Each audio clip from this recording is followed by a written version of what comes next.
بسم الله الرحمن الرحيم. السلام عليكم ورحمة الله تعالى وبركاته. dadka meel walba joogtiin caafimaad waara idin rajeyna.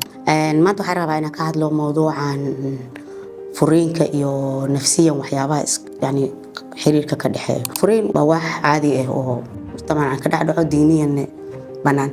laakiin su'aasha la isku haysto waxay tahay maxaa ku dhaco qofka furiinka kadib ama dumar ha ahaato ama rag ha ahaado. markii laga hadlayo furiin dadka waxa laga yaabaa qofka ku markay kala tagaan qofkii ay isla joogeen ninkan inuu murgo ama qofka ama naagtan ay murugto, laakiin in automatically murugtoodii iyo dhibkoodii xataa dalabkii furiinkii iyagoo midkood ka imaaday go'aankaas la qaatay inuu saameyn ku yeesho noloshiisa dambe. saameyntaas oo ku yeelanayo waxa laga yaabaa mujtamaciin inay dhahaan nin la'aan ma jirto, naag la'aan ma jirto.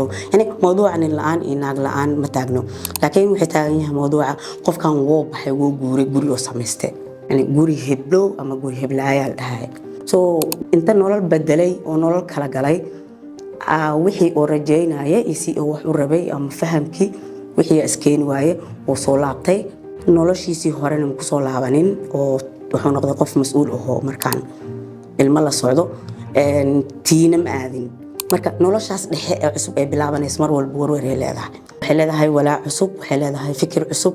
yani maanta ma ahan ceeb in oo markii la kala tago la murgo ama qofka cabaar oo waqti qaato ama cabsiyo badan ay gasho oo ku aadan guurka dhinaciisa ama go'aamo badan oo ka qaato. saa u maleynayna ma ahan guurka, saa u maleynayna ma ahan furiinka.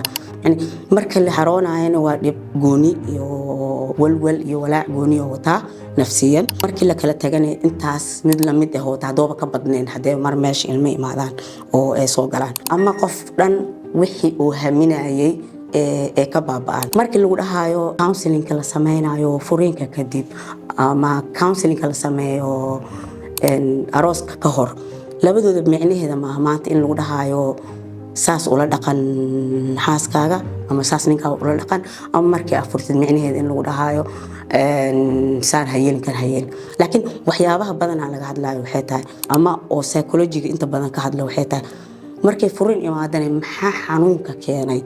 yani qofkan xanuunkiisi waxaan oo sii dheer horta anaga Soomaaliyeed wixii inaan isku sii caburino is adkee kulligeen waxaan soo baray markii ay yareen mujtamacaan ma sheegayo percentage oo fakaday, laakiin mujtamacaan waxaan aqaana wax la dhahayo is adkee ama waxaan way kugu dhaceen ama yani ina iskala weynahay xaalad qaar inoo keenayaan cabur badan ina u geysano nafsadeena. marka caburkaas aan u geysanayno muxuu dhaawac u geysan doonaa ilmaha kale, muxuu dhaawac u geysan doonaa nolosha kale aan sameeyno iyo mid ugu weyn muxuu aniga dhaawac ii geysan doonaa oo nafsiyan and self esteem keyga muxuu u geysan doonaa ama kalsoonida aan nafsadeeda ku qabo. marka psychologiyan yani qofkan yani waxyaabaha laga taliyo la talin anaga dhahan Soomaaliyeed, laakiin counseling markay tahay la talin maaha. counseling waxa waaye in oo dhakhtarka ama aniga aan kugu caawinayo inaa si fiican u baratid qofka aad tahay.